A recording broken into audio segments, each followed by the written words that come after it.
Welcome to Massive Beers. My name is Matt. We're going to do a beer review for you today. This beer, it's called Next. Next Experiment number 10 from Daredevil Brewing. This be a experimental IPA, India Pale Ale. That's what that stands for, by the way.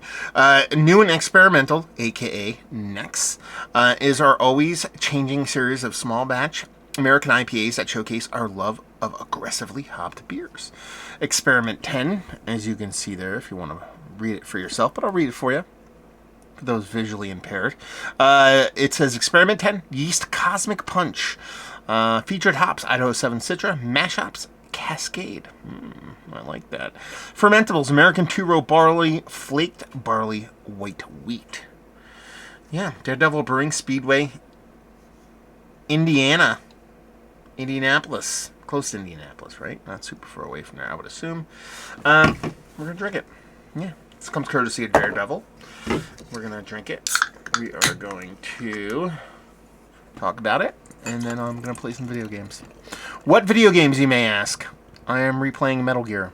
Is my annual Metal Gear playthrough, and now I'm on Metal Gear Solid 2, the PC version. Why the PC version? Because I can play it in widescreen. Like ultra widescreen, actually. So I'm kind of pumped about that first time doing that around. Anyway, label-wise, Daredevil does this banding thing about him, like that always stays the same. And, you know, just lettering, nothing too crazy. I'm not a huge fan of the labeling, but this particular one, their IPA one, something about the combination of red and white and the banding I do like. So take that for what it's worth. Beer-wise, yeah, that looks like a big old hazy. Yeah, nice, rich, hazy body. What you come to expect from New England IPA. White as white could be head. Give it a whirl. Give it a nose. Yeah. Yes. I say yes. Man, that smells good. Like good. Man, it smells good. Okay. Yeah, just like this stone fruit, tropical fruit, pineapple is the citrus here, melange of richness with this really cool kind of slightly keefy, weedy kind of background on it. Yeah, that smells really, really good. Very much a fruit juicy New England style IPA, but when you add that combination of that high quality but not over the top kind of weediness to it, it really does have this kind of like, okay, it's going to give me the juice. It's going to wheeze the juice, if you will. I was going to say R.I.P. Pauly Shore, but he's not dead. And, but I think it's going to give me this cool green and this cool bittering. I mean, it's Cascade in there. It's got to be, right? That nose is really good. Like, really, really, really, really, really good. Yeah, it smells awesome. It smells like a delicious, big old hazy. Did I say the ABV on this thing? No ABV again. My nose. The nose knows. Let's guess. Actually, I said I'd look up the other Daredevil. I'll post these all on the same day. Just their Pilsner didn't have an ABV on it. What's with that? What's your deal? Daredevil, no ABVs. I said I was going to look it up. I didn't, so we're going to look them both up in this video if I remember. I think we're at 7.2 here. 6.8, 6.7 to 7.2 is my guess. So I'll say it. And for those playing along at home, we are exactly 1 month old on this. I'm drinking it. Cheers, y'all.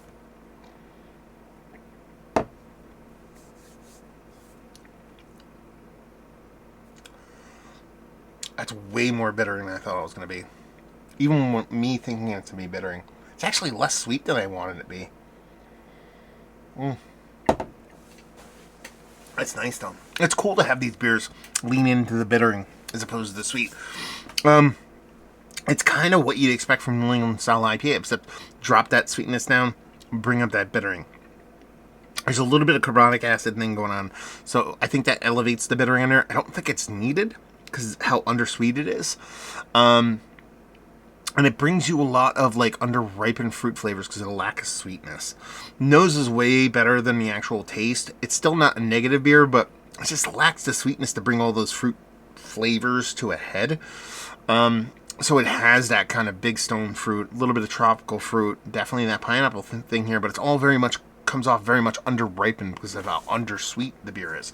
The bittering here, it does have that soft weediness, but we're going back to like more of a beester weed as opposed to like a nice kindy kiwi kind of weed. And there is a big kind of piney bittering to it too. So it's not weed on weed here. It's more like piney resin, piney needly as opposed to resin, and that kind of weediness in there. It's got a super bomb mouthfeel, super soft and silky. I'd probably walk back with the lack of sweetness here in the mouthfeel. I'm going to walk this back from the 7s to the mid 6s, probably 6.3, 6.5 on this is kind of where my brain is leading me.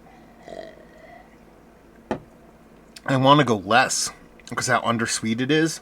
But I think I think they hit their number completely and fully attenuated the beer, so there was just really not much as far as sweetness left. I like it. I like it for what it is because of, not for what my nose told me it was going to be, but for what it ended up being, which is its own beer. It's a bitter forward New England style IPA. You don't see those a lot nowadays. Undersweet and bitter forward. And it's a nice change of pace. Am I going to sit here and go, Gog, is this one of the better New England IPAs that I've had as of late? I'm going to put it in a conversation. It's not Mount Rushmore status. It's not towards the top, but I like the change of pace. The nose is bonkers good.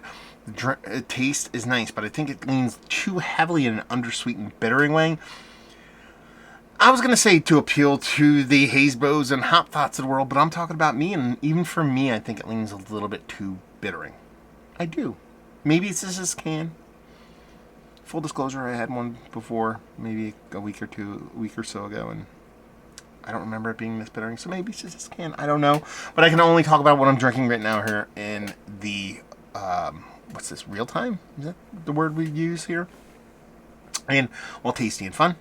I just wanted to be a little bit sweeter, just a little bit. And I don't like my IPAs to skew sweet, so that's going to tell you how it leans relatively heavily into undersweetness. Yeah. Yeah.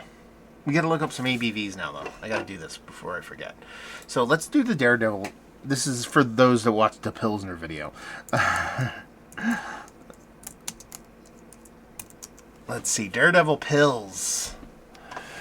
Daredevil Pill. Oh, they're actually showing me Daredevil Pills. Like Daredevil, like pills that you swallow.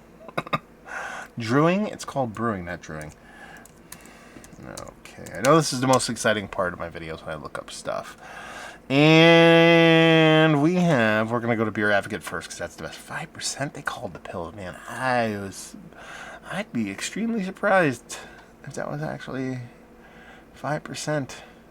But hey, I don't see anywhere on their website where you can look up this stuff real fast. So I'm going to say it's 5%. Now we're going to do this next 10. What did I say? 6.5? Now I'm going to be way off on this one too. My baby palate. Next 10, 6.2. So a little closer on that one. So there you go. So yeah, a fun beer, especially if you dig on the bittering. You like New England beers, you think they skew a little bit sweet, and you want something a little bit more bittering, this is going to be your jam. Like I said, it's a tasty beer. It's not going to be on Mount Rushmore, and let's talk about it. Have you had this? Would you pay for it? What did you think of this particular batch? Have you had Daredevil in general? Those are the things we want to talk about down there. So if you could start a conversation, I will reply. I will. I started replying again. It's been like a year. I'm horrible at this. When I get the shed home base up and all that stuff, it's going to be on. So just give me a little bit more time. Stick with me. So there you go. Hopefully you guys enjoyed our review. We'll see you next time. Cheers, y'all.